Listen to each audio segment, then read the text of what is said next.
ప్రత్యేకమైన ఉపవాస కూడికకు వచ్చిన మీ అందరికీ నా వందనాలు, శుభాలు మీకు చెల్లిస్తూ ఉన్నాం. హోషియా గ్రంథం 746వ పేజీ 4వ అధ్యాయం మొదటి వాక్యమును చదువుకుందాం. ఇశ్రాయేలు వారలారా,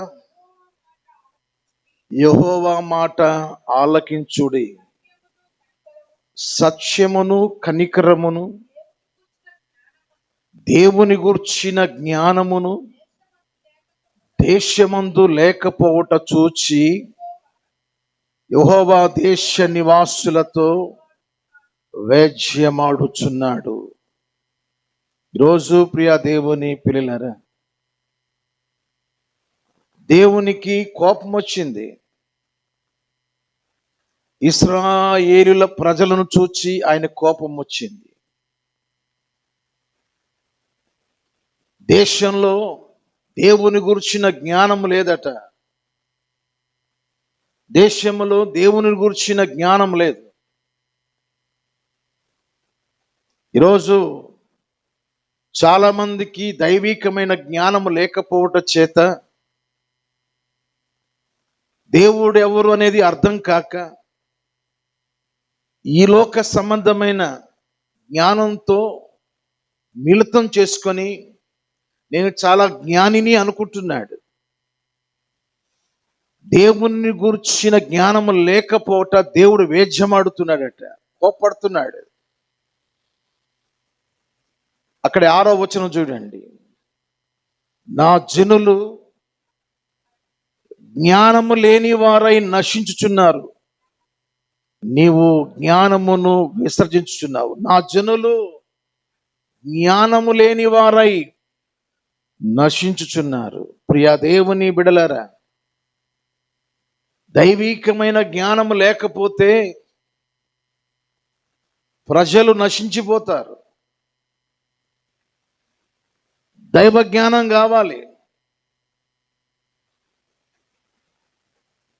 ఈరోజు దేవా, నీ జ్ఞానం నాకు కావాలని ప్రభువును అడగవలసిన సమయం వచ్చింది. నా జనులు నశించిపోతున్నారు. కారణం, నన్ను గురించిన జ్ఞానం వారికి లేదు. హోషియా గ్రంథం 6వ అధ్యాయం 3వ వాక్యం చదివినప్పుడు, యెహోవాను గూర్చిన జ్ఞానము సంపాదించుకొందము రండి. యెహోవాను గూర్చిన జ్ఞానము సంపాదించుకొనుటకు ఆయనను అనుసరించుదము రండి.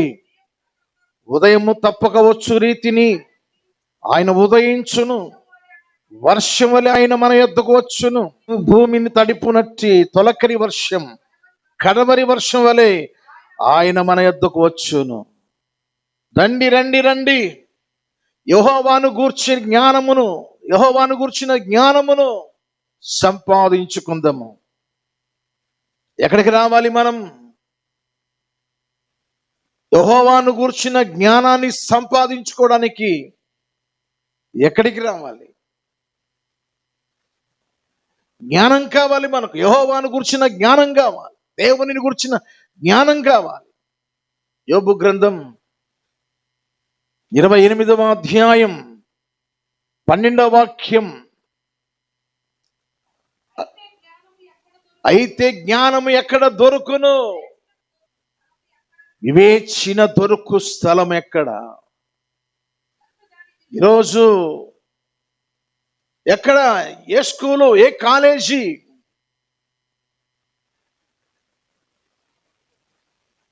యెహోవాను గురించిన జ్ఞానం కావాలి, దేవుని గురించిన జ్ఞానం కావాలి. ఆ జ్ఞానము దొరుకు స్థలం ఎక్కడ? ఈరోజు ప్రియ దేవుని పిల్లలారా,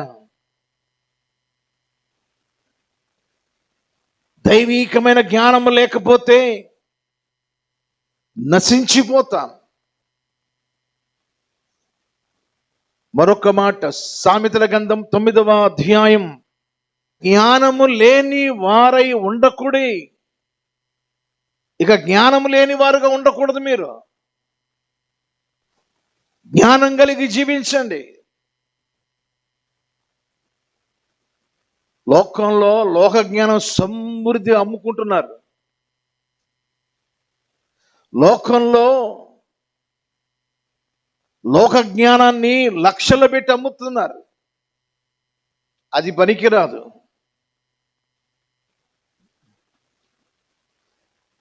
కొరింథీయులకు రాసిన మొదటి పత్రిక 3వ అధ్యాయం 19వ వాక్యం. ఈ లోక జ్ఞానం దేవుని దృష్టికి వెర్రితనం, అది పనికిరాదు. కొరింథీయులకు రాసిన మొదటి పత్రిక 1వ అధ్యాయం 19వ వాక్యం కూడా చదవండి. జ్ఞానుల జ్ఞానమును నాశనము చేతును, వివేకుల వివేకమును శూన్యపరుతును అని రాయబడి ఉన్నది. జ్ఞాని ఏమాయను, శాస్త్రి ఏమాయను, ఈ లోకపు తర్కవాది ఏమాయను, ఈ లోక జ్ఞానమును దేవుడు వెర్రితనముగా చేసి ఉన్నాడు. ఈరోజు దైవ జ్ఞానం లేకపోవడం చేత పాడైపోతాం, చెడిపోతాం, నశించిపోతాం. దైవ జ్ఞానం ఎక్కడ ఉంది పొందుకోవడానికి? దైవ జ్ఞానం పొందుకోవడానికి ఎక్కడికి వెళ్ళాలి? అడ్రస్ చెప్పమంటారా? అడ్రస్ ఎక్కడ? ఈరోజు నేను మీకు చెప్తాను, అది పొందుకోవాలి. దైవ జ్ఞానం ఎక్కడ కదా? యోబు గ్రంథంలో చూసాం కదా, జ్ఞానం ఎక్కడుంది? అది దొరుకు స్థలం ఎక్కడ? ప్రియ దేవుని పిల్లలరా, చూడండి కొరింథీయులకు రాసిన మొదటి పత్రిక 1వ అధ్యాయం 24వ వాక్యం చదవండి. ఆయన యూదులకు ఆటంకముగాను అన్యజనులకు వెర్రితనముగా ఉన్నాడు. కానీ యూదులకేమి, గ్రీసు దేశస్థులకేమి, పిలువబడిన వారికి క్రీస్తు దేవుని శక్తియు. అదుగో అడ్రస్ దొరికేసింది. యెహోవాను గూర్చిన జ్ఞానము సంపాదించుకుందాము రండి. ఎక్కడికి వెళ్ళాలి? ఎక్కడ జ్ఞానం ఎక్కడ దొరుకుతుంది? యేసు క్రీస్తే జ్ఞానమై ఉన్నాడు. కొలసీయులకు రాసిన పత్రిక 2వ అధ్యాయం 5వ వాక్యములో బుద్ధి జ్ఞాన సర్వ సంపదలు ఆయన యందు గుప్తమై ఉన్నవి. బుద్ధి జ్ఞాన సర్వ సంపదలు యేసు ప్రభువు నందే ఉన్నాయి. ప్రభువు దగ్గరికి రావాలి మనం. ఈరోజు జ్ఞానము లేకయ్యా నేను పాడైపోతున్నానయ్యా. చాలా కాలం నుండి మందిరానికి వస్తూ ఉన్నాను, ప్రసంగాలు వింటే జ్ఞానం వస్తుంది అనుకుంటున్నాను నేను. కాదు. యేసు ప్రభువును నీ స్వంత రక్షకునిగా అంగీకరించాలి. యేసు ప్రభువును నీలోనికి ఆహ్వానించాలి. అప్పుడు ఆ జ్ఞానం నీ లోపలికి వస్తే ఎన్ని రీతులుగా ఆశీర్వాదం వస్తుందో చెప్తా. అది కూడా దైవ జ్ఞానం మనలోకి వచ్చేస్తే, ప్రభువు బిడ్డగా నువ్వు మారితే నువ్వు దైవ జ్ఞానిగా మారిపోతావు. ఆ దైవ జ్ఞానం నీలోకి వచ్చిన తర్వాత ఎన్ని రకాల మేలులు జరుగుతాయో అది ఈరోజు మీరు తెలుసుకోవాలి. జ్ఞానము లేక ఎందుకు నశించిపోతున్నారు? కారణం సరిగ్గా జ్ఞానాన్ని పొందకపోవడమే. ఈరోజు దేవా నాకు ఆ జ్ఞానం కావాలి. చూడండి, ఆగూరు భక్తుడు సామెతల గ్రంథం 30వ అధ్యాయం 2-3 వాక్యాలు చూడండి. నిశ్చయముగా మనుష్యులలో నా వంటి పశుప్రాయుడు లేడు, నరులకున్న వివేచన నాకు లేదు, నేను జ్ఞానాభ్యాసము చేసుకున్నవాడును కాను, పరిశుద్ధ దేవుని గురించిన జ్ఞానము పొందలేదు. బాధపడుతున్నాడు.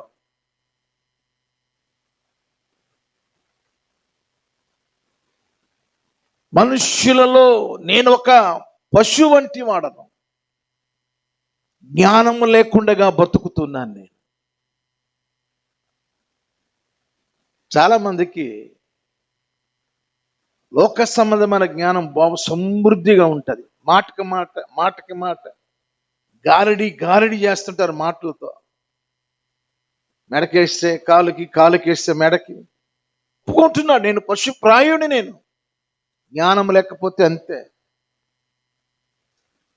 చాలా మంది బైబిల్ పట్టుకుంటారు కానీ బైబిల్లో ఉన్న జ్ఞానాన్ని ఆస్వాదించలేరు. ఏదో అలా తీసి అలా చదువుతూ ఉంటారు. ఈ బైబిల్ జ్ఞానం నిన్ను ఏ రీతిగా మార్చేస్తుందో ఈరోజు నేర్చుకోవాలి.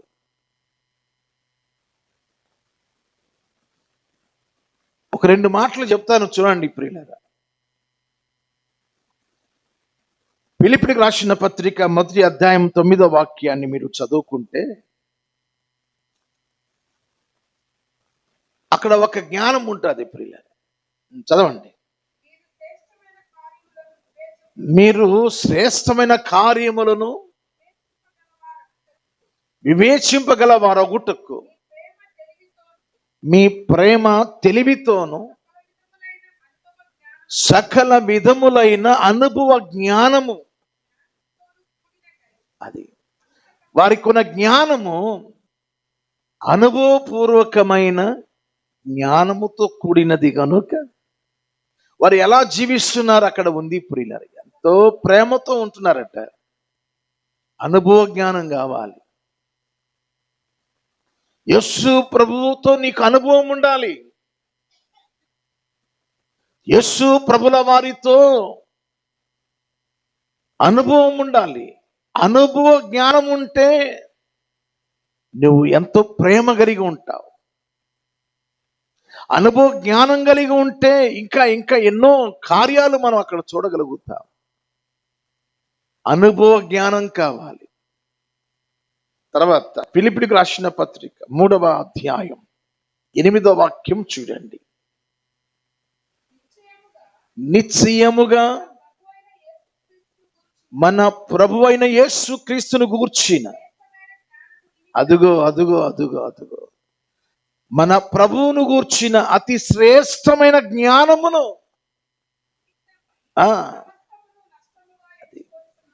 అతి శ్రేష్టమైన జ్ఞానం పొందుకోవడానికి పౌలు గారు సమస్తమును ఏం చేసుకున్నాడట? నష్టముగా ఎంచుకున్నాడట. అతి శ్రేష్టమైన జ్ఞానం మన ప్రభుల వారిది. ఈ అనుభవంతో మనం జీవించాలి. అతి శ్రేష్టమైన జ్ఞానం ప్రభువుది. ఆ జ్ఞానంతో మనము అనుభవముతో లోకంలో జీవించాలి. క్రీస్తు జ్ఞానం అనుభవంతో మనం జీవించాలి. మీకు ఈరోజు ఈ మాటలు చెప్పడానికి దేవుడు కృప చూపించినాడు. దేవుడు సహాయం చేసినాడు. ప్రియ దేవుని పిల్లలారా, దైవికమైన జ్ఞానంలో ఉన్న విషయాలు,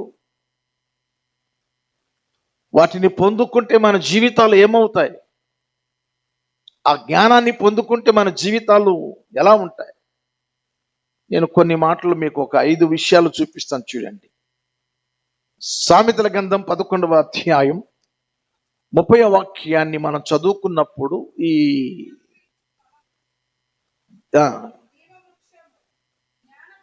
జ్ఞానము గలవారు, అది ఈ దైవ జ్ఞానం ఎవరైతే పొందుకుంటారో ఇతరులను కాపాడుకుంటారు.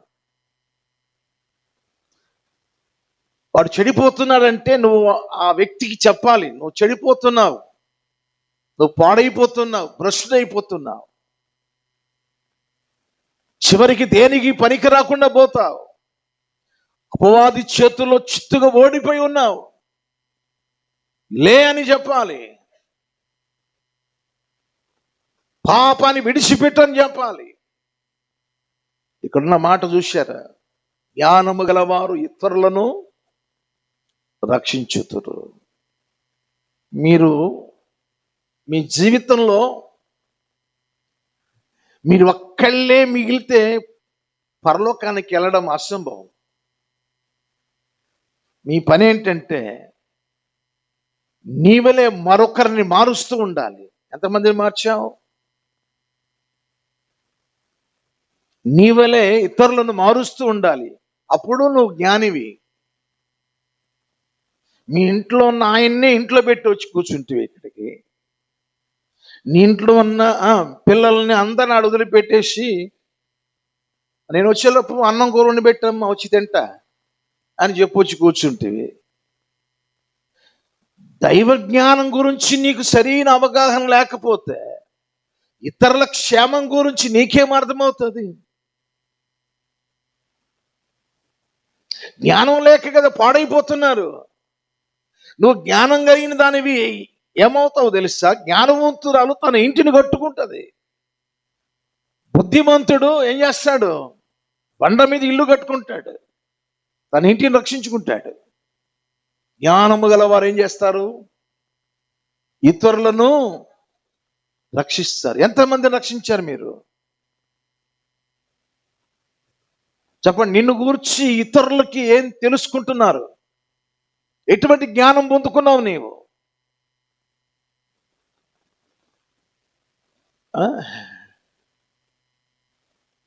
ఒకరినన్నా నువ్వు రక్షించుకున్నావా? ఒకరికన్నా సువార్త చెప్పావా? ఒకరినైనా ప్రభు బిడ్డగా మార్చగలిగావా? ఎక్కడున్న మాట? జ్ఞానము గలవారు ఇతరులను రక్షించుదురు. సమరయ స్త్రీ గ్రామం అంతటిని రక్షించుకుంది. ఏమ్మా? లుదియా తన ఇంటి వారందరిని రక్షించుకుంది. శరసల నాయకుడు తన ఇంటి వారందరిని రక్షించుకున్నాడు. కొర్నేలి తన ఇంటి వారందరిని రక్షించుకున్నాడు. జక్కయ్య తన ఇంటి వారందరిని రక్షించుకున్నాడు. యెహోషువ తన ఇంటి వారందరిని రక్షించుకున్నాడు. నీవు 20 సంవత్సరాల నుంచి ఒక్కదానివే మందిరంలో కనబడుతున్నావు. నీతో పాటు నీ భర్త ఎందుకు రాకపోవడం గల కారణము, దానికి నీవే కారణం.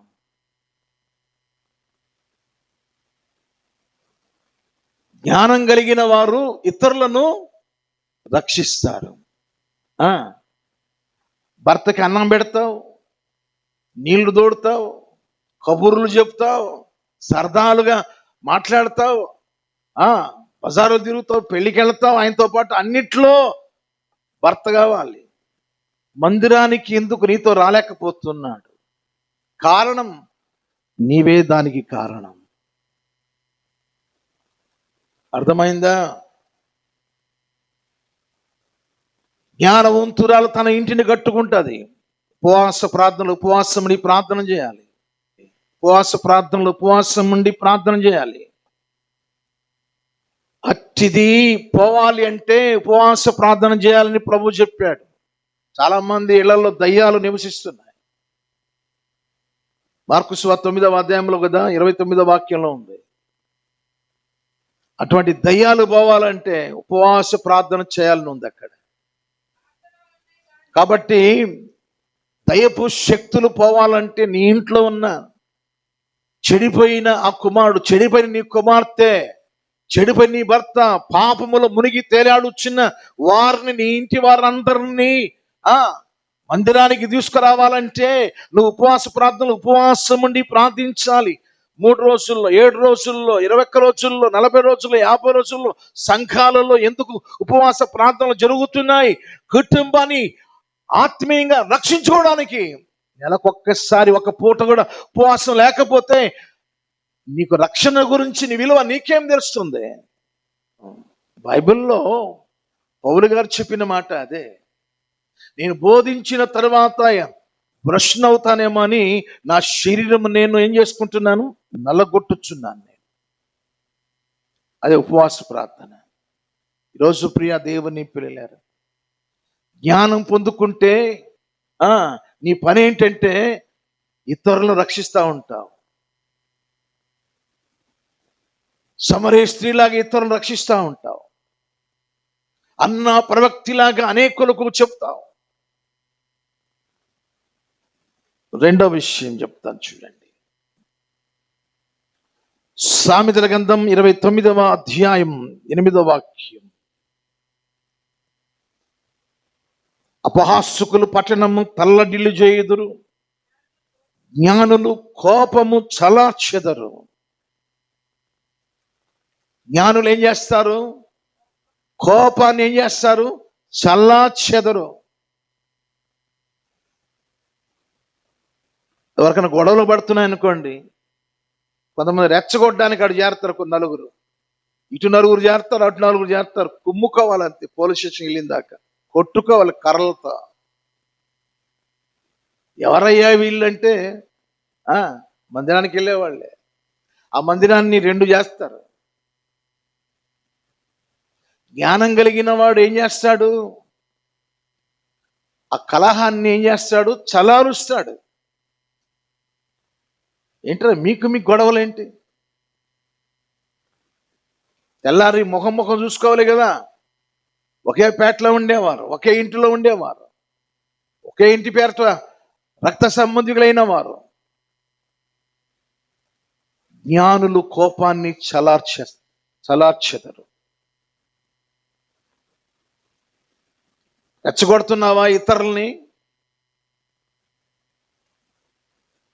కొంతమందికి పని బాట్లేదు. ఇక్కడ మాటలు అక్కడ, అక్కడ మాటలు అక్కడ, అక్కడ మాటలు సాయంత్రం దాకా ఇదే కబుర్లు. వాళ్ళకి వీళ్ళు ముళ్ళు పెట్టి ఈ దూరం ఉండి నవ్వుతా ఉంటుంది. అబ్బా, అట్లా ఉండాలి. అప్పుడు కానీ కడుపు చల్లారదు అనమాట ఆ మంట. జ్ఞానులు ఏం చేస్తారు తెలుసా? కోపాన్ని రెచ్చగొట్టరు, చల్లార్చెదరు. భర్త కోపంతో వస్తాడు. బయట నుండి వచ్చిన భర్త చాలా టెన్షన్లో ఉంటాడు. ఒక అరగంట సేపు అయినా మీరు ఆగాలి, మీ ఉడుకు ఆగాలి, చెప్పేయాలి, రాగానే చెప్పేయాలి. చూడు అటు అన్నాడు, ఇటు చూడు ఇటు అన్నాడు. ఆ కోపంలో నువ్వు అన్నావు అనుకో, కర్ర తీసుకెళ్ళిపోతాడు. కొట్టడం కూడా జరిగిపోద్ది. పోలీస్ స్టేషన్ కూడా వెళ్ళడం జరుగుతుంది. జైలు పాలవడం చూసారా? క్షణిక ఆవేశం. జ్ఞానం కలిగిన వారు చేస్తారంటే బాగా ఈ వ్యక్తి బాగా చల్లబడిన తర్వాత ఆ చెప్పే విధానం కూడా వేరుగా ఉంటుంది. జ్ఞానులు కోపాన్ని చల్లారుస్తారు. తర్వాత మూడవది, సామెతల గ్రంథం 13వ అధ్యాయం 14వ వాక్యం. జ్ఞానుల ఉపదేశము జీవపు ఊట. జ్ఞానం కలిగిన వారు ఒక మాట చెప్తే పోయిన ప్రాణం తిరిగి వస్తుంది. జ్ఞానం కలిగిన వారు కొన్ని మాటలు చెప్తే చచ్చినవాడు కూడా బతుకుతాడు. ఆ కింద ఉంది, ఏముంది అక్కడ కింద? దాని కింద ఆ ఉపదేశము మరణ పాశములో ఉన్న వారిని అది బతికింపజేస్తుంది.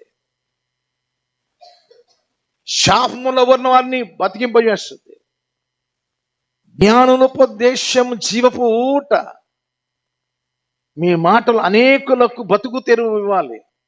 మీ మాటలు అనేకులకు చచ్చిపోవాలి అన్న వాళ్ళకు కూడా బతకాలని ఆశ పుట్టించాలి. అర్థమైందా? మన మాటలు ఎలా ఉండాలి అంటే జీవపు ఊటలా ఉండాలి. చూడండి, పూర్వకాలంలో బావులు ఉండేవి. బావులు పూడికి తీస్తారు. పూడికి తీస్తే ఊట పైకి తంతుంది. ఇట్లాగా చదువుకుంటుంటే ఊట పుడుతూ ఉంటుంది, చదువుతుంటే ఊట పుడుతూ ఉంటుంది. ఆ ఊట తీయగా ఉంటుంది. ఊట వచ్చే నీళ్ళు ఎలా ఉంటాయి తెలుసా? తీయగా ఉంటాయి. ఈరోజు ప్రియ దేవుని పిల్లలరా, జ్ఞానుల ఉపదేశం జీవ ఊట. అది మరణ పాశములో ఉన్న వారిని విడిపించేది. తర్వాత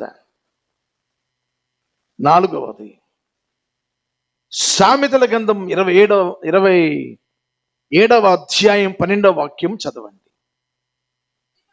బుద్ధిమంతుడు అపాయమూచుట చూచి దాగును, జ్ఞానము లేని వారు యోచింపక ఆపదలో పడిపోతారు. జ్ఞానం కలిగిన వారు ఆపద సంభవిస్తుంది అని పసిగట్టేస్తారు. ఏదో ప్రమాదం పొంచి ఉంది అని తెలుసుకుంటారు. ఆ ప్రమాదం నుండి వారు తప్పించుకోవడం కాకుండా ఇతరులను కూడా తప్పిస్తూ ఉంటారు. అదే మాట చూడండి, సామెతల గ్రంథం 22వ అధ్యాయం 3వ వాక్యం చదవండి. బుద్ధిమంతుడు అపాయముచ్చుడు చూచి దాగును, జ్ఞానము లేని వారు యోచింపక ఆపదలో పడిపోతారు. అందుకోసమే జ్ఞానం లేని వారుగా ఇక ఉండొద్దు. నశించిపోతారు దేవుని జ్ఞానం లేకపోతే. యోచన ఉండదు వారికి, ఆలోచన జ్ఞానం ఉండదు. బుద్ధిమంతుడు అపాయముచ్చుడు చూచి దాక్కుంటాడు. దేశానికి ప్రమాదం సంభవించబోతుంది, లోకానికి అపాయం సంభవించబోతుంది. ప్రభువు చెప్పాడు. ఏమని చెప్పాడు? ఇదిగో నేను త్వరగా వస్తున్నా, ప్రతి వానికి జీతం తీసుకొస్తూ ఉన్నా.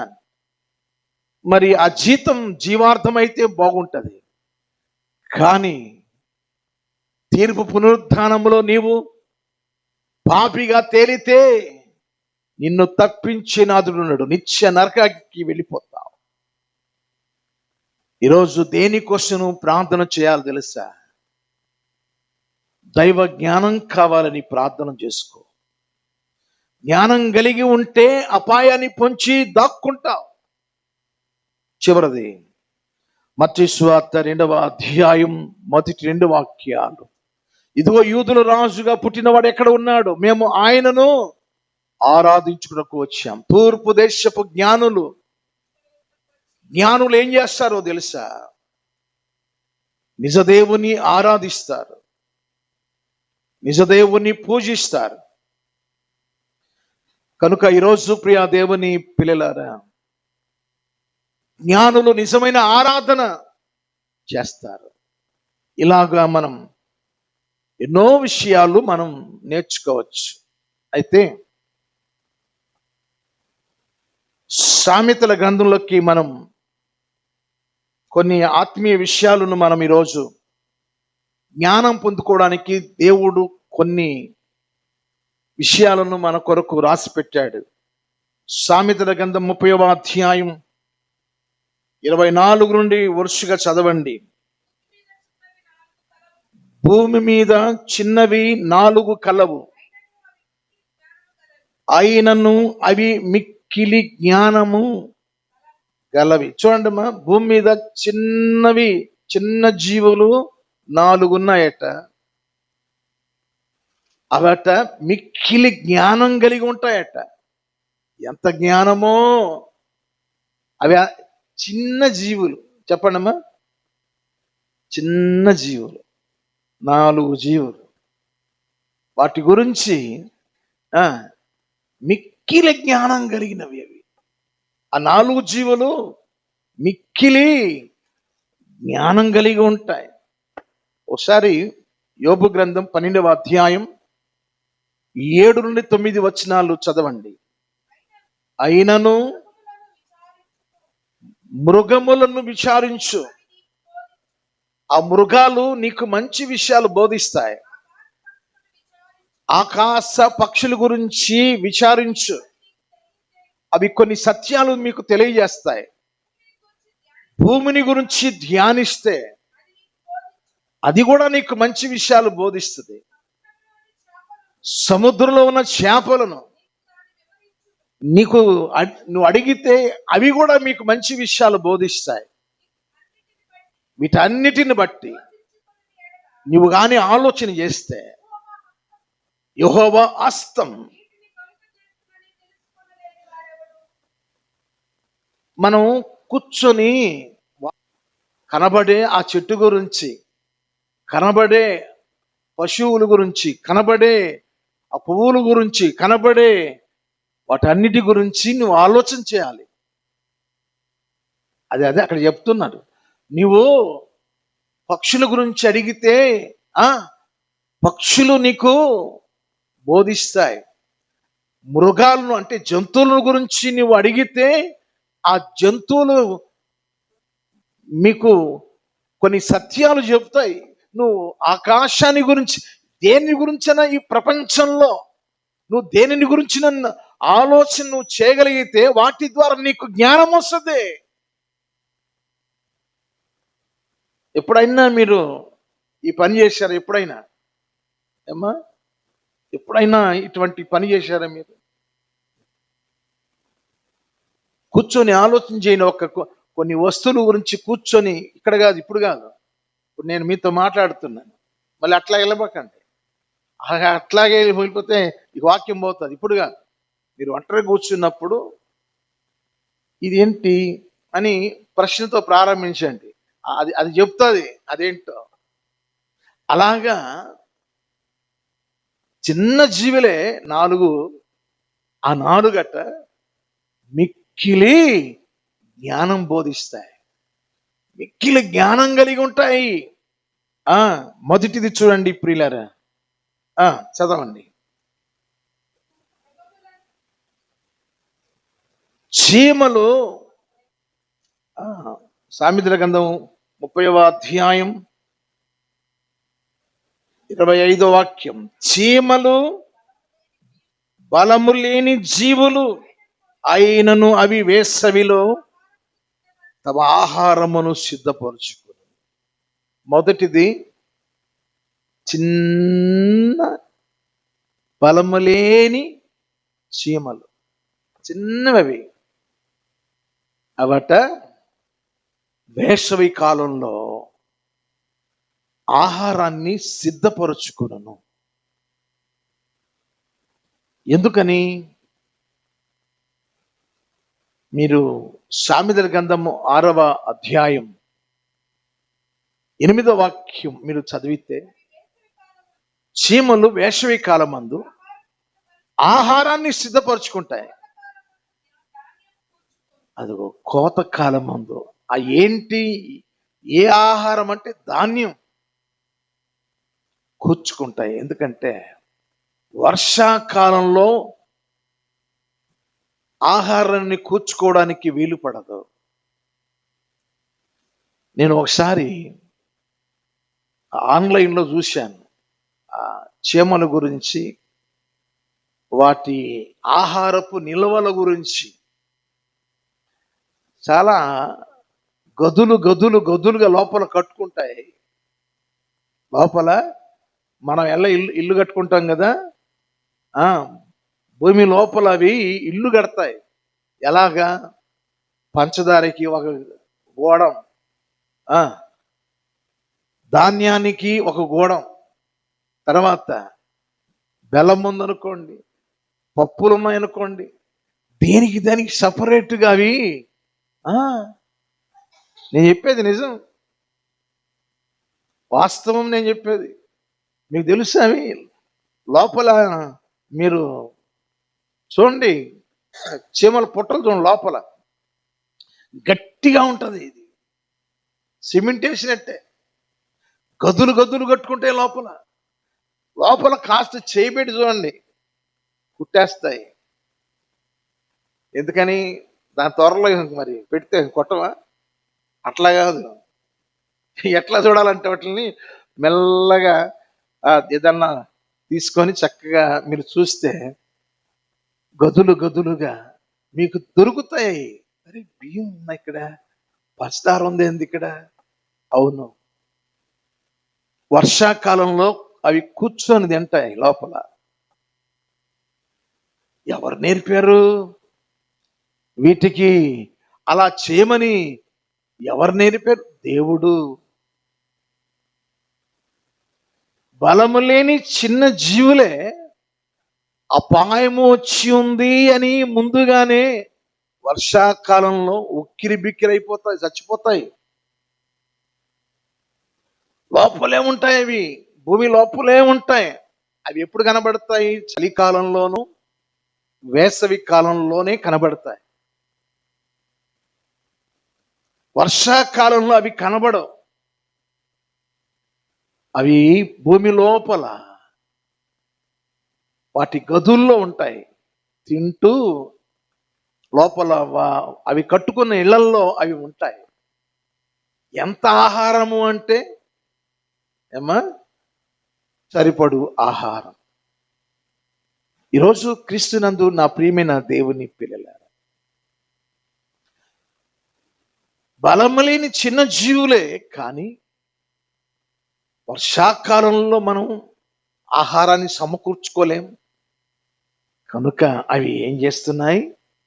ముందుగానే అవి వాటిని సిద్ధం చేసుకుంటున్నాయి, ఆహారాన్ని సిద్ధం చేసుకుంటున్నాయి. బుద్ధిమంతుడు అపాయమొచ్చుడు చూచి దాక్కుంటాడు. కాబట్టి మనము కూడా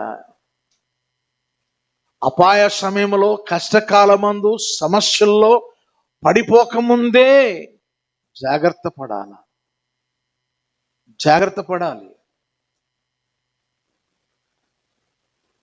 బలము లేని చిన్న జీవులే కానీ ఇవి మిక్కిలి జ్ఞానం కలిగినవి. వీటికి సిద్ధపాటు ఎక్కువ, ఇవి ఎక్కువగా సిద్ధపడతాయి. రెండో విషయం, బలము లేని చిన్న కుందేలే గాని అవి పేటు సందులలో నివాసమును ఏర్పాటు చేసుకుంటాయి. పేటు సందులు అంటే మనకు ఇక్కడ కొండలు లేవు, కొండల మధ్య చీలికలు ఉంటాయి. కొండల మధ్యలో ఎలా సన్నగా చీలికలు ఉంటాయి, వాటిని పేటు బీటలు అంటారు. ఆ సందుల్లోకి వెళ్ళి ఇవి నివాసం చేస్తాయి. ఎందుకని? మృగాలు తినకుండా, గ్రద్దలు కొట్టుకొని పోకుండా లోపలికి వెళ్ళిపోతుంది అన్నమాట. పేటు బిడ్డలు సందు లోపలికి వెళ్ళిపోతుంది. ఆ లోపల ఉంటాయి కుందేళ్ళు. పేటు బీటల సందులో అవి నివాసం చేస్తాయి. అంటే అవి చాలా జాగ్రత్తగా ఉంటాయి. వాటి జీవితం గురించి మనం జాగ్రత్తగా ఉండాలని వాటికి తెలుసు. ఎందుకంటే చిన్న జీవులం కదా, మనకంటే పెద్ద శరీరాలతో ఉన్న జంతువులు ఉన్నాయి, మనల్ని తినేస్తాయి. ఈ సందుల్లోనే ఉండాలి మనం అని తన జీవితాన్ని గురించి అవి జాగ్రత్తగా ఉంటాయి. ఈరోజు ప్రియ దేవుని పిల్లలారా, మనకుండొద్దా అంత జాగ్రత్త? మన జీవితాన్ని గురించి మనకు జాగ్రత్త లేకపోతే అలాగా? గవర్నమెంట్ వారు కొన్ని జాగ్రత్తలు చెప్తారు. రోడ్డు మీద వెళ్ళేటప్పుడు ఎడం వైపే వెళ్ళాలంటారు. ఎందుకని? ఎదురు వాహనాలు వస్తాయి. అటు సైడ్ వెళ్తే, అటు పక్కకి వెళితే వాహనాలు నీకు ఎదురొస్తాయి, ఎడం పక్క వెళితే నీ వెనకొస్తాయి, నీతో పాటు వస్తాయి. ప్రతిదీ తినకూడని పదార్థాలు, అవి తినకూడదు, అవి తింటే ప్రాణహాని అని జాగ్రత్తలు చెప్పబడతాయి. ఇతరుల సొమ్ము దేనిని తాకకూడదు, చెడు స్నేహాలు చేయకూడదు, వెళ్ళకూడని స్థలాలకు వెళ్ళకూడదు, ఆడకూడని మాటలు ఆడకూడదు. ఇట్లాంటి జాగ్రత్తలు ఉంటాయి, మనం జాగ్రత్తగా పాటించాలి. అన్నిటికంటే నీ హృదయమును జాగ్రత్తగా కాపాడుకొనుమని ఉంటుంది. సామెతల గ్రంథం 4వ అధ్యాయం 23వ వాక్యం. అన్నిటికంటే ముఖ్యముగా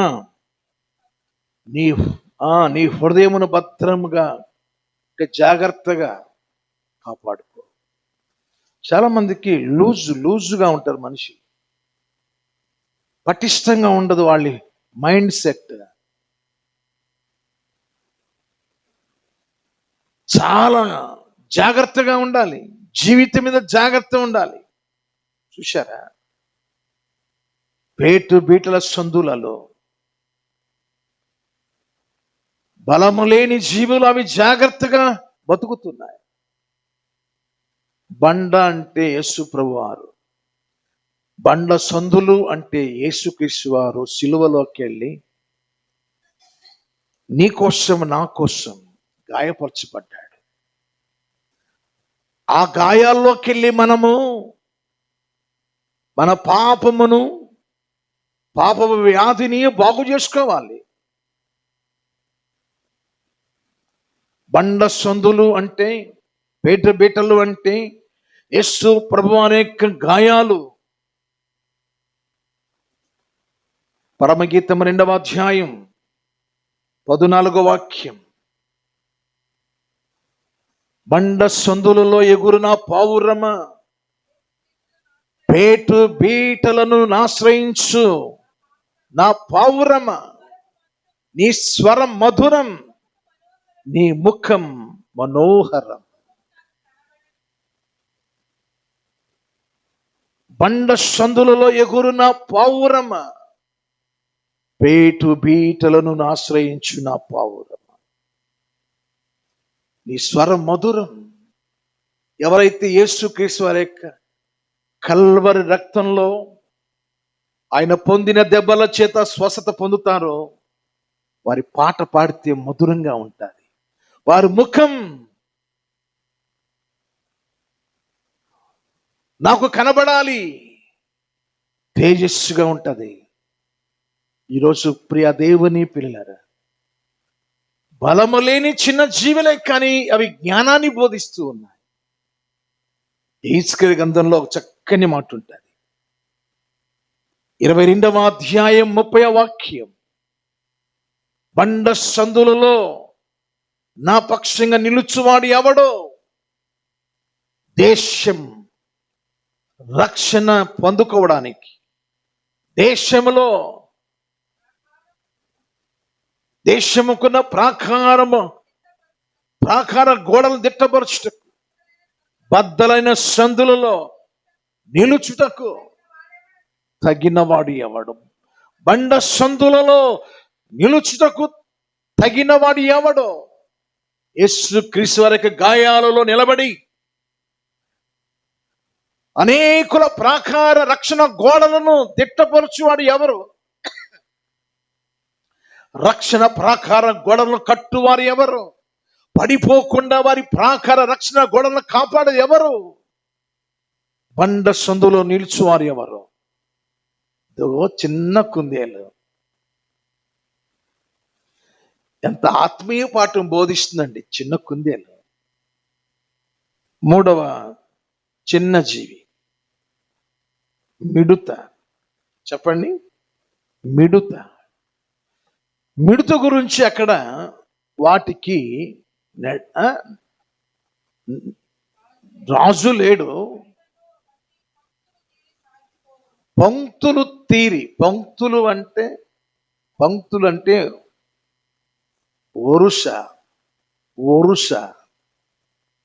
ఒరుషుల రండి అంటారు. అప్పుడప్పుడు మనం క్యూలో నిలబెడతారు. మనకు క్యూలో నిలబడడం చాలా ప్రిస్టేజ్. ఒక్కోసారి నిలబడరు,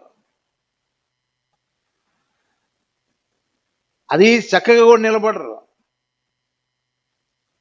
ఇవి మిడుతులట చక్కగా పంక్తులు తీరి ఉంటాయి. యేసు ప్రభు వారికి మహా ఇష్టం. ఇప్పుడు మీరు వస్తారా మందిరంలోనికి? ఎక్కడ కూర్చుంటారు మీరు? వరుసలో కూర్చుంటారా, లేకపోతే విడిగా వెళ్ళి కూర్చుంటారా? ఎక్కడ కూర్చోవాలి మనం? వరుసలో కూర్చోవాలి, పంక్తుల్లో కూర్చోవాలి. పంక్తుల్లో కూర్చోకుండా నేను సపరేట్ అండి అని నువ్వు సపరేట్ కూర్చున్నావు అనుకో, నువ్వు సపరేటే. వరుసలో కూర్చోవాలి. వరుసలో కూర్చోకపోతే నీకు క్రమం తెలియదని అర్థం. వరుసలో లేకుండా నీవు ఒంటరిగా ఓ చోట కూర్చున్నావు అనుకో, అంటే నీ ఇష్టం అన్నమాట. ఎవరితో కలవనండి, నేను ఒంటరిగా ఉంటాను. మీకు ఒక వాక్యం చూపిస్తాను చూడండి. మార్కు సువార్త 6వ అధ్యాయం 39-40 వచనాల్లో, ఇదిగో 50 మందిని పంక్తులలో కూర్చోబెట్టండి, ఆ తర్వాత వారికి వడ్డించండి అన్నాడు ప్రభువారు. పంక్తుల్లో కూర్చున్న వారికి ఆహారం. ఇప్పుడు పెండ్లి విందుకు వెళ్తా, పంక్తుల్లో కూర్చుంటే వడ్డించే వారికి సులభంగా ఉంటుంది. లేదు ఇక్కడికి తీసుకురండి అంటే నీ దగ్గరకు వస్తారా? చెప్పండి. వరుసలో కూర్చుంటేనే కదా. కాబట్టి ఎక్కడంటే ఆడ కూర్చోబాకండి. మందిరానికి వచ్చేటప్పుడు వరుసల్లో కూర్చోవడానికి ప్రయత్నం చేయండి. అలా ఒంటరిగా కూర్చున్నావంటే మళ్ళీ చెప్తున్నాను, నువ్వు మనుషుల్లో కలిసేదానివి కావు. నీవు మనుషులలో కలిసేవాడవు కావు. నీవు క్రమములో ఉండాలి. నీవు మందిరానికి పోవచ్చున్నప్పుడు క్రమం నేర్చుకోవాలి. వరుసగా కూర్చోవాలి, తర్వాత 2వ వరుసలో కూర్చోవాలి, తర్వాత 3వ వరుస, తర్వాత 4. అంతేగాని వరుసగా అలా గోడ కంచున ఒకరొకరు కూర్చుంటా పోయారనుకోండి, వాళ్ళ భావం ఏంటంటే నాది ఈ చోటు, నేను ఇక్కడే కూర్చుంటా, ఎవరికి నీ సీటు, నా స్థానం ఇది, నేను చచ్చిపోయిన వాళ్ళు అనుకోవాలి. ఏమని? ఇది ఆమె స్థానం అండి, చచ్చిపోక నాడు కూర్చోరు ఎవరు. అట్లా అనుకున్నాం అనుకో, ఆ స్థలంలో ఎవరు కూర్చోరు. మనకు క్రమం ఉండాలి. ఫస్ట్ లైన్ తర్వాత 2వ లైన్, తర్వాత 3వ లైన్, తర్వాత 4, అలా కూర్చోవడం అలవాటు చేసుకోవాలి. నేను ఎక్కడంటే ఆడు కూర్చుంటాను, ఎక్కడైనా మందిరమే కదా, ఏడంటే ఆడు కూర్చుంటానంటే పంక్తులు లేని వారికి భోజనం ఉండదు. చెప్పండి, ఉంటుందా? పంక్తుల్లో లేకపోతే వడ్డించేవాడు ఏమంటాడు? వరుసలో కూర్చోవమ్మా అంటాడు. అర్థమైందా? దాని అర్థం ఏంటంటే క్రమములో ఉండాలి. నీవు నీ ప్రవర్తనను నీవు చక్కబెట్టుకోవాలి. అది దాని క్రమం, దాని అనుభవం. అది ఒకసారి చూడండి, 37వ కీర్తన 23వ వాక్యం చూడండి. ఒకని నడత యెహోవా చేత స్థిరపరచబడును, తర్వాత వాని ప్రవర్తనను చూచి ఆయన ఆనందించును. అది దేవునికి ఆనందం అంట. నువ్వు పంక్తులో ఉండాలి, నువ్వు వరుసలో ఉండాలి. నీ ప్రవర్తన ఆయనకి ఎలా ఉండాలంటే ఆనందంగా ఉండాలి. అమ్మాయి మాట వినదండి అసలు. ఆ మాట అనిపించుకోకూడదు. మనం మాట వినేవారంగా ఉండాలి. మనం దైవజనుడు చెప్పాడు అంటే దేవుడు చెప్పినట్టుగా భావించి క్రమంలో ఉండడానికి మనం ప్రయత్నించాలి. ఒకరి నడత యెహోవా చేత స్థిరపరచబడును, వాని ప్రవర్తన చూచి యెహోవా ఆనందించను. కొన్ని ప్రవర్తనలు బైబిల్లో ఉన్నాయి. నీ ప్రవర్తన ఎలా ఉండాలంటే, నీ ప్రవర్తన పరిశుద్ధ ప్రవర్తనగా ఉండాలి. అది పంక్తులు తీరి కూర్చోవడము అంటే. మిడతలు పంక్తులుగా అవి వెళుతున్నాయంటే దాని అర్థం ఏంటంటే ఆ నడత, ఆ ప్రవర్తన దేవునికి ఇష్టం. మన ప్రవర్తన ఎలా ఉండాలంటే పరిశుద్ధమైన ప్రవర్తనగా ఉండాలి. పేతురు రాసిన 2వ పత్రిక 3వ అధ్యాయంలో 12వ వాక్యంలో మీరు పరిశుద్ధ ప్రవర్తనతో ఎంతో జాగ్రత్తగా ఉండాలి. పరిశుద్ధ ప్రవర్తనతో మీరు ఎంతో జాగ్రత్తగా ఉండాలి. రాకడలో మొట్టమొదటిగా చూసేది అదే, ఆయన చూసేది పరిశుద్ధంగా ఉండాలి. ఈరోజు నీ ప్రవర్తన ఎలా ఉంది? దేవుడు పరిశుద్ధుడు కనుక ఆయన పిల్లలమైన మనం కూడా ఎలా ఉండాలి? పరిశుద్ధులై ఉండాలి. పరిశుద్ధులే పరలోక రాజ్యానికి వారసులు. పరిశుద్ధులే పరలోకానికి ఎత్తబడతారు. ఈరోజు నువ్వు పరిశుద్ధత లేకుండా నువ్వు జీవిస్తే మాలిన్యము నీకు అంటుకుంటుంది. లోకంలో మాలిన్యం ఉంది. భక్తిహీనులు బురదను పోలి ఉన్నారు. మైలును తేలా చేస్తారట. ఇహలోక మాలిన్యం అంటకుండా నీవు కాపాడుకోవాలి. పవిత్రంగా జీవించాలి. పేతురు రాసిన మొదటి పత్రిక 3వ అధ్యాయం మొదటి 2 వాక్యాలు మీరు చదివితే, అటువలే స్త్రీలారా మీరు మీ స్వపురుషులకు లోబడి ఉండుడి. అందువలన వారిలో ఎవరైనను వాక్యము లేకుండా గాని అవిధేయులైతే భయముతో కూడిన మీ పవిత్ర ప్రవర్తనను చూచి వాక్యము లేకుండానే వారిని రాబట్టవచ్చు. కాబట్టి పవిత్రమైన ప్రవర్తన, వాక్యము లేకుండానే అనేక మందిని మందిరానికి నడిపించవచ్చు. పవిత్రమైన ప్రవర్తనతో మనం జీవించాలి. బ్యాడ్ క్యారెక్టర్ అని ఆ మాట రాకూడదు. చెడ్డదండి అన్న మాట రాకూడదు. చెడులో మంచి ఉంటుందా ఏమండి? చెడులో మంచి ఉండదు. మంచిలో చెడు ఉంటుందా? ఉండదు. రెంటికి వ్యతిరేకం. కొంతమంది అంటారు సినిమా చూడొచ్చు కానీ మంచి చూడాలి, చెడ్డది వదిలిపెట్టాలి. అదేంటి? ఏం భాష అది? మంచి చెడులు కలిసి ఉంటాయా అందులో? ఏమా మంచి ఉంటాయి, మళ్ళీ చెడ్డవి కూడా ఉంటాయా? రెండు మిక్స్ అవో చెప్పండి నాకు. కొంతమంది మంచియే తీసుకోవాలంటే చెడ్డవి వచ్చింది అనుకోండి, కళ్ళు మూసేద్దామా? మాట్లాడడం లేదు. చెడ్డ విషయాలు చూపిస్తారు, కళ్ళు మూసేస్తామా? ముయ్యం. కాబట్టి వాటి జోలికి మనం పోకూడదు. మంచి చెడ్డలు ఒక దానిలో ఏమడవు. చీకటి వెలుగు కలిసి ఉండవు. మంచివాడు చెడ్డవాడు కలిసి ఉండలేడు, వేరైపోతారు వారు. కాబట్టి మంచికి మంచేను నేను, చెడ్డకి చెడ్డేను. Very danger fellow. మంచికి మంచి అంట, చెడ్డకి చెడ్డ అంట. చాలా ప్రమాదకరి కదా. మనుషులు రెండు ఉంటాయా? మంచికి మంచి, చెడ్డ. దేవుళ్ళు అలా ఉన్నాయా? మంచివాడు ఆయన. నువ్వు మంచివాడుగా ఉండాలి, మంచి దానవుగా ఉండాలి. మంచి చెడు రెండు ఉండవు ఒక వ్యక్తిలో. ఏదైనా ఒకటే నింపుకోవాలి. నువ్వు చెడ్డవాడవైతే నరకానికి వెళ్ళిపోతావు, మంచివాడైతే ప్రభువు దగ్గర చేరుకుంటావు. నువ్వు మంచి ప్రవర్తన కలిగి ఉండాలి. చూద్దాం ఆ వాక్యం కూడా మనము చూద్దాం ప్రియులరా. మంచి ప్రవర్తన. పేతురు రాసిన మొదటి పత్రిక 2వ అధ్యాయం 12వ వాక్యం చదవండి. అన్యజనులు మిమ్మను ఏ విషయములో దుర్మార్గులని దూషించారో ఆ విషయములో వారు మీ సత్క్రియలను చూచి వాటిని బట్టి దర్శన దినమున దేవుని మహిమపరచినట్లు వారి మధ్య మంచి ప్రవర్తన గలవారై మీరు ఉండాలని నేను బతిమలాడుకొనుచున్నా. గుడ్ క్యారెక్టర్, మంచి ప్రవర్తన కలిగిన వాడికి ఎక్కడికైనా స్థానం ఉంటుంది.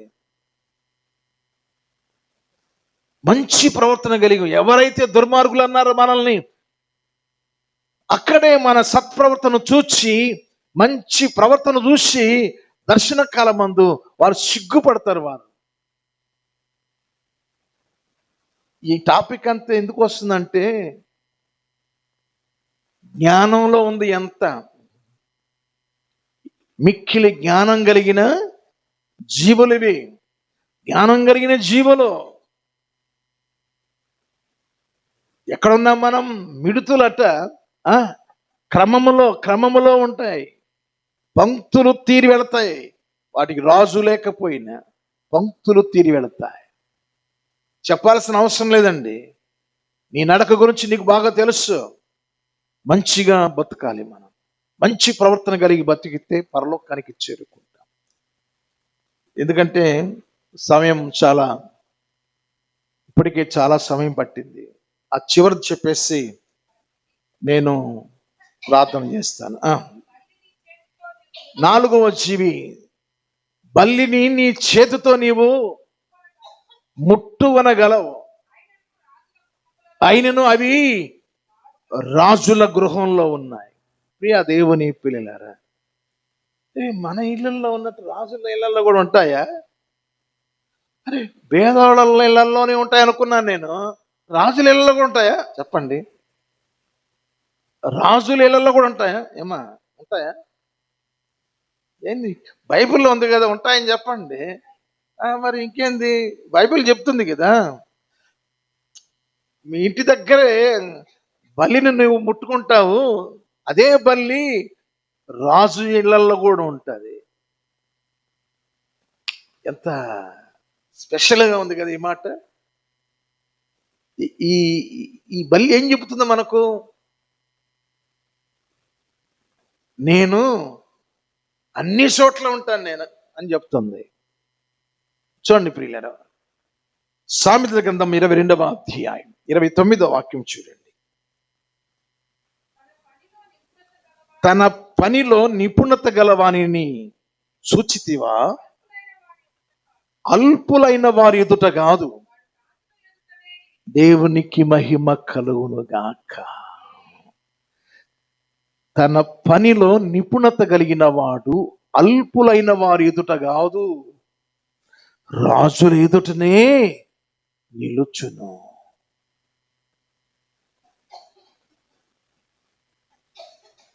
యోసేపు నీతి ప్రవర్తన కలిగి, పరిశుద్ధమైన ప్రవర్తన కలిగి,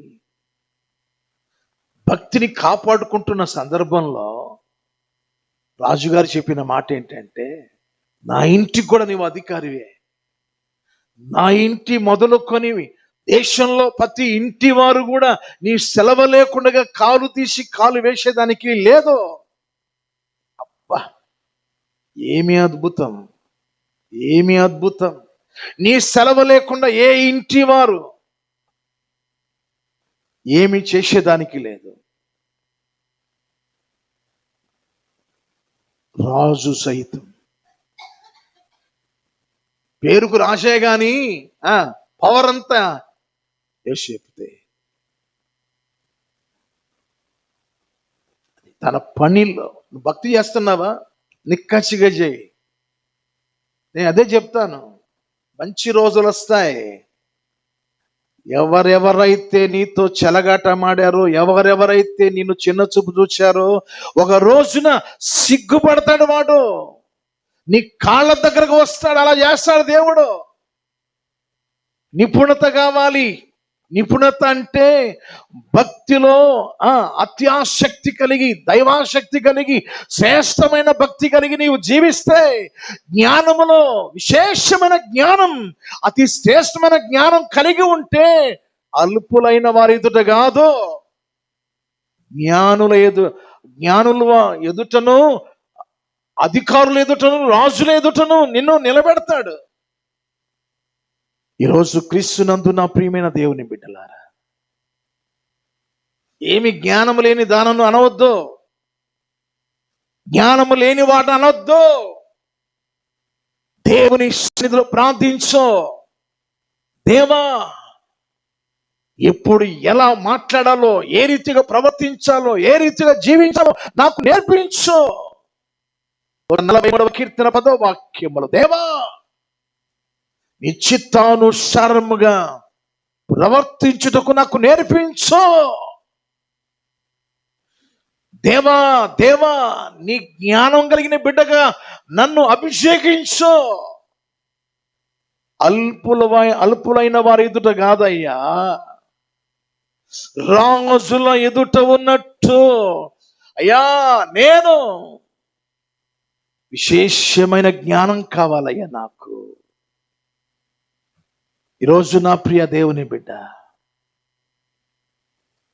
ఏమీ లేని దానను నాకేమీ లేదు అనొద్దు. బైబిల్ చెప్తుంది, యాకోబు రాసిన పత్రిక 2వ అధ్యాయం 5వ వాక్యం చదవండి. ఏం చెప్తుంది అక్కడ? నా ప్రియ సహోదరులారా ఆలకించుడి, ఈ లోక విషయంలో దరిద్రులైన వారిని విశ్వాసమందు భాగ్యవంతులుగా, తన్ను ప్రేమించు వారికి తాను వాగ్దానం చేసిన రాజ్యమునకు వారసులుగా ఉండుటకు దేవుడు ఏర్పరచుకొనలేదా? అల్పులైన వారి ఎదుట కాదు, రాజుల ఎదుట కాదు, రాజుల రారాజు అయిన యేసుక్రీస్తు వారి ఎదుట దేవుడు నిన్ను నిలబెట్టుకోబోతున్నాడు. ఆ జ్ఞానం కావాలి నీకు. ఏయ్, నా ప్రజలు ఇక్కడ కాదు, నేను ఉండేది ఇది కాదు, నేను చేరే స్థలం ఇది కాదు, నేను ఉండబోయే స్థలం ఇది కాదు. దేవుడు నాకు చూపిస్తూ ఉన్నాడు, శ్రేష్టమైన జ్ఞానం ఇచ్చి ఉన్నాడు. నా ప్రభువుతో చేరుకునే ఒక దినం, నా ప్రభువుతో కలుసుకునే ఒక దినం నాకు రాబోతుంది. నేను ఇప్పుడే వెడలి. ఇప్పుడు రాసిన పత్రిక చూడండి. అటువంటి ఆశ ఈరోజు నీకు ఉంటే ఎంత సంతోషం, ఎంత ఆనందం. 1వ అధ్యాయం 23వ వాక్యం, ఇరెంటి మధ్యను ఇరుకునబడి ఉన్నాను, నేను వెడలిపోయి క్రీస్తుతో కూడా ఉండవాలని నాకు ఆశ ఉన్నది, అది నాకు మరీ మేలు. నేను వెడలిపోయి క్రీస్తుతో కూడా ఉండాలని ఆశ. ప్రియ దేవుని పిల్లలారా, పెంట కుప్పలలో ఉన్న మన బతుకులను మహిమకరమైన జీవితంలోనికి హెచ్చిస్తున్నాడు. బల్లే అని అనుకుంటున్నాం మనం. బల్లికున శ్రేష్టమైన అనుభూతి మనతో మాట్లాడుతున్నాడు. అల్పులైన ఇంట్లో కాదు, రాజుల ఇంట్లో కూడా అవి తిరిగి వస్తాయి. నీవు మామూలు మనిషివి కాదు, నువ్వెవరో తెలుసా? రాజుల రారాజు అనే ఇంట్లోకి నువ్వు చేరబోతున్నావు. రాజుల రారాజు అనే ఇంటి బిడ్డవు నీవు. నువ్వు దేవుని వారసుడవు, దేవుని వారసునాలవు. దేవుని ఇంటిలో చేరుకునే దేవుని బిడ్డవు. ఈ అభిషేకము, ఈ ఆత్మ ఆనందము, ఈ సంతోషం నీకు ఉండాలి. ముగిస్తున్నాను. ఈరోజు బలము లేని చిన్న జీవులే గాని అవి మిక్కిలి జ్ఞానం కలిగినవి. దేవా నాకు జ్ఞానం కావాలయ్యా, అయ్యా నాకు జ్ఞానం కావాలని అడుగుతారా ప్రభువుని? అడిగితే దేవుడు ఇవ్వడానికి సిద్ధంగా ఉన్నాడు. ప్రియులారా, దేవుడు ఇవ్వడానికి సిద్ధంగా ఉన్నాడు. ప్రార్థన చేయగలుగుతారా? ప్రార్థన చేసి ప్రభువు దగ్గర పొందుకుంటారా? మీలో ఎవరికైనా జ్ఞానము కొదువుగా ఉన్న ఎడల దేవుని అడగవలెను. సందేహము లేకుండా అడగాలి. విశ్వాసముతో అడగాలి. యాకోబు రాసిన పత్రిక మొదటి అధ్యాయంలో ఉంది ప్రియులారా, 5-6 వాక్యాల్లో ఉంటది అది. సందేహము లేకుండా విశ్వాసముతో అడుగు ప్రతి వారికి ధారాళముగా తన జ్ఞానం ఇస్తాడు ఆయన. యెహోవా తన జ్ఞానం ఇచ్చేవాడు. దేవుడు తన జ్ఞానం ఇచ్చేవాడు మనకు. దేవా నీ జ్ఞానపు వెలుగు చేత నన్ను నింపు, వెలిగించో, ప్రజ్వలింప చేయి. నీ జ్ఞానపు వెలుగుతో నన్ను ప్రకాశింపజేయ్యా, నన్ను వెలిగించు. మందమతిగా ఉన్నానయ్యా, ఆలోచన లేని స్థితిలో ఉన్నానయ్యా. నా భవిష్యత్తు గురించి నాకే అర్థం కావట్లేదు, నా స్థితి నాకే అర్థం కావట్లేదు. దారులు మూసుకుపోయినట్టుగా నేను చూస్తున్నాను అయ్యా. మూయబడ్డ దారుల మధ్య నాకు దారి చూపించు. నిరాశలో ఉన్నానయ్యా, నిట్టూర్పులో ఉన్నాను, 2 చేతులు తలబట్టుకొని ఏడుస్తున్నానయ్యా. ఏంటి నా జీవితం ఇలా అయిపోయింది, ఇప్పుడు ఎలా జీవించాలో నాకు నేర్పించాయా. అవంతరాలు, ఆటంకాలు నా జీవితాన్ని చిదిమేస్తున్నాయి. నీ మీద దృష్టి ఉంచి నీకు ఆలోచన చెప్తానని చెప్పాడు దేవుడు. దిగులు పడకో, చింతపడకో, నీకు ఆలోచన ఇచ్చి నడిపించే నా దేవుడు ఉన్నాడు. జ్ఞానం ఇచ్చి నిన్ను ఒక ఉన్నత స్థలానికి తీసుకువెళ్ళే దేవుడు ఉన్నాడు. ఎక్కడ నీకు అవమానం జరిగిందో సన్మానంతో చేస్తాడు, సన్మానంతో నింపుతాడు. అజ్ఞానివి అని లోకస్తులు అంటారు, ఆ అజ్ఞాని దేవుడు జ్ఞానులుగా మారుస్తాడు. నిష్ప్రయోజకులైన మనుష్యులను దేవుడు ప్రయోజనకరులుగా మారుస్తాడు. పనికిరాని వారిని ప్రయోజనకరంగా మార్చేస్తాడు. అజ్ఞానులైన వారిని వెలుగుతో నింపేస్తాడు, జ్ఞానపు వెలుగుతో నింపుతాడు. దేవా నాకు జ్ఞానం కావాలయ్యా. ఎక్కడ ఉంది? యేసే జ్ఞానం. ప్రార్థన చేయండి, ప్రభువా ప్రభువా నాకు జ్ఞానం కావాలయ్యా. అప్పుడప్పుడు నాయన ఇతరుల చేత తిట్టించుకుంటున్నాను. జ్ఞానము లేని దానాన్ని నాకు నేను తండ్రి హీనపరుచుకుంటున్నాను. జ్ఞానము లేని దాన్ని ఏడుస్తున్నానయ్యా. జ్ఞానం కావాలి ప్రభువా. ఆయన యందే బుద్ధి జ్ఞాన సర్వ సంపదలు గుప్తమై ఉన్నాయి. అడిగే వారికి ఇచ్చు దేవుడు ఆయన. అడగండి అడగండి అడగండి అడగండి.